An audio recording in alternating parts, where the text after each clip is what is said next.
What is up, guys? Billsif here. Today we're going to be doing a top 5 video. Going to try and bring these videos back because I really enjoy doing them. You know the story, I really like doing these videos, especially top 5s.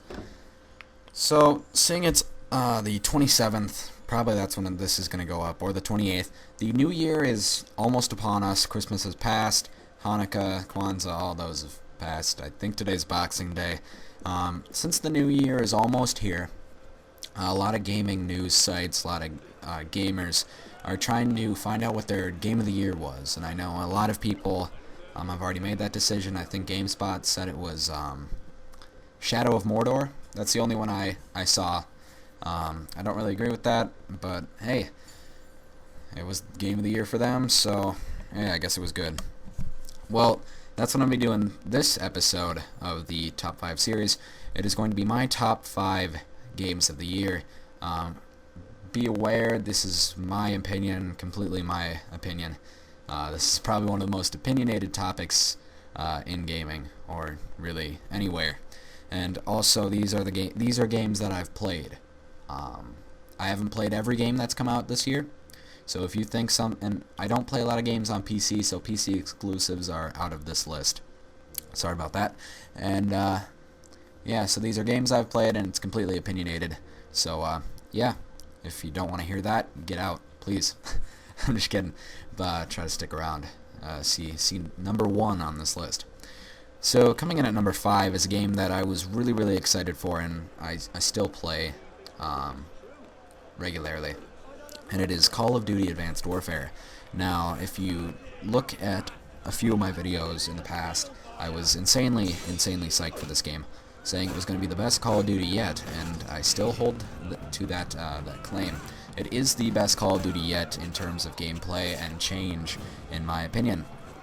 Now, overall, the story was your stereotypical Call of Duty story, lots of explosions, a lot of Michael Bay moments, a lot of kind of predictable story, kind of, what's the word I'm looking for? A lot of different points in the story were kind of obvious and kind of, you could point them out right away.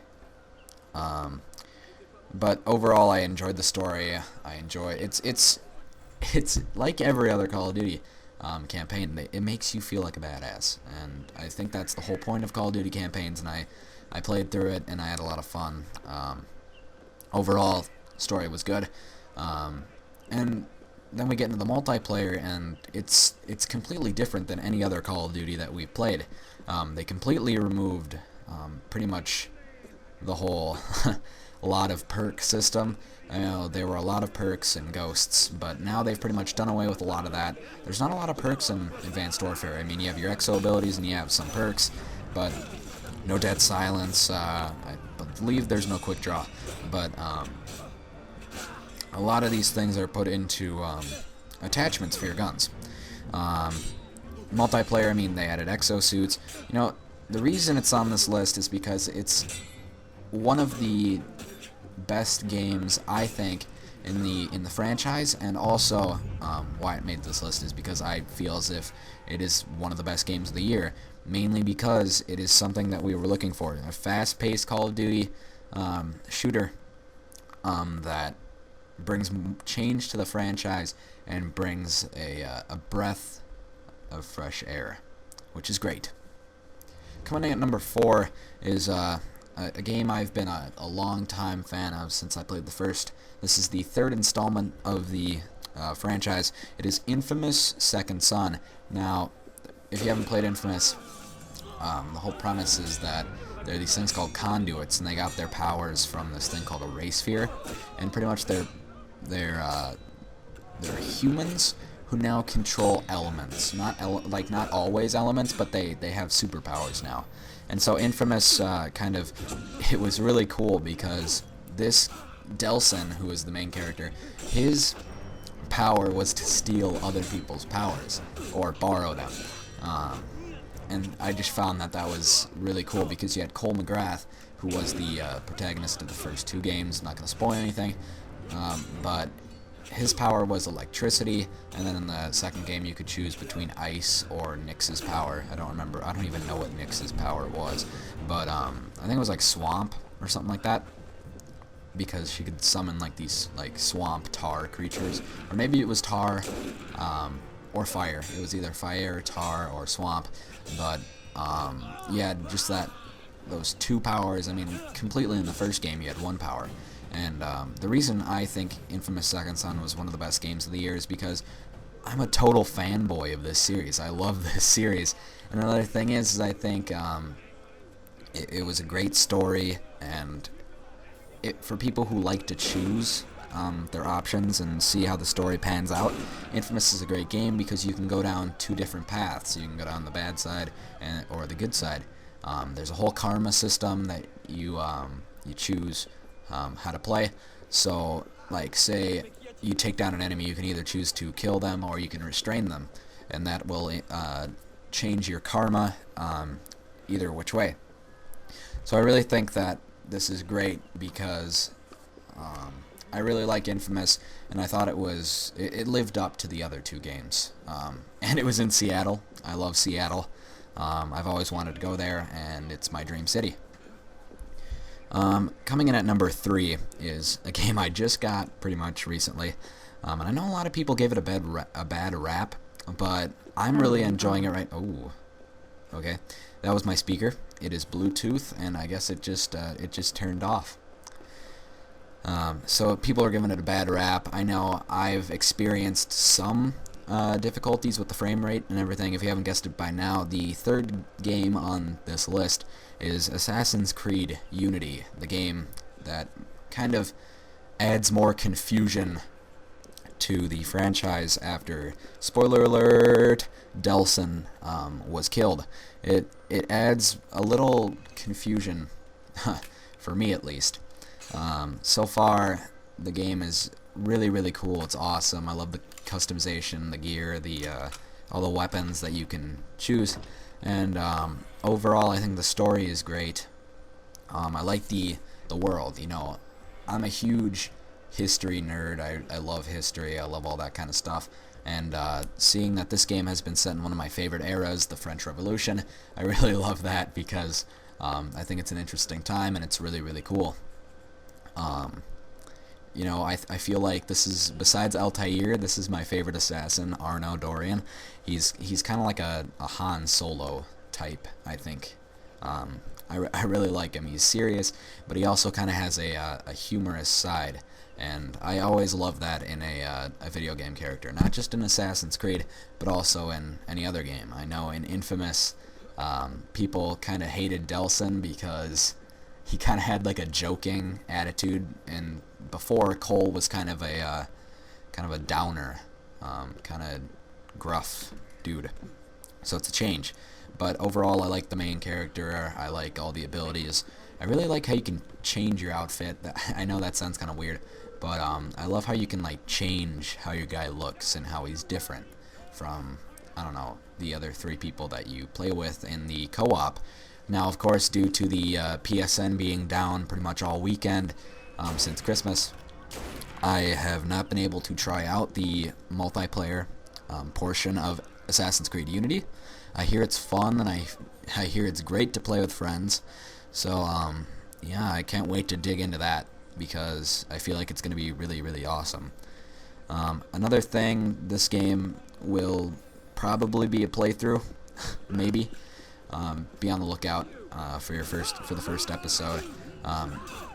Also, for future videos, I got the new Elgato 10 HD. What is it? The HD60? Yeah, I got the new HD60.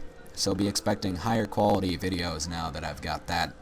I really like it. I love the layout of the new thing. It's not changed that much, but that's good because you know, change is a good thing, as we can see by COD Advanced Warfare, but too much change, not good. So yeah,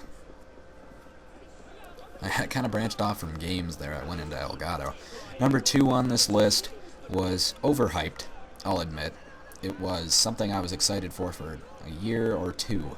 Also, people flipped their oh my gosh, they flipped out when this game was finished because they were expecting a lot more than was given to us, and now they're ranting about how expansions and stuff like that are ruining the game and everything like that, and that they should have been in the game already. And that is Destiny, produced by or published by Activision, made by Bungie. Now, I kind of have a love-hate relationship with Destiny. You know, when I first got the game, I loved it. It was really awesome. I beat the story, and I was a little disappointed. And I took a little, like a month's break, I'm pretty sure. And now that The Dark Below has come back, I am diving right back into it, and it's just awesome. I love it. I love all the new weapons. I love how I can grind for experience for a different faction now. And I'm kind of bummed that PSN's down because I can't play my Destiny. And now the reason this is on number 2 for the best games of the year is because no matter how many times people will say it sucks, a lot of people play this game. I don't remember the exact stats, but I'm pretty sure it's like 10 million or like 2 billion hours collectively by everyone. Excuse me. Bless me. Like it's either 2 billion or 12 million. I don't remember. There's a 2 in there somewhere. Collective hours spent by everyone in this game. So that means a lot of people have played Destiny. A lot of people still play it. And no matter how many times I will say I don't like Destiny, a little tiny piece of me loves Destiny. And again, this is all opinionated. I feel as if Destiny was one of the best games of the year, and no matter how much it disappointed me, I love the game. And now, the drum roll. Number one on this list is a game near and dear to my heart. It is Dragon Age Inquisition. Now, I wonder if any of you guys saw that coming. But this game was amazing. This game is still amazing. I'm still playing it. But it's just my dream RPG right now. And it's just awesome. I love the character creation in the beginning. The story is astounding and awesome and just makes me feel so badass. It's insane. The crafting system is spot on.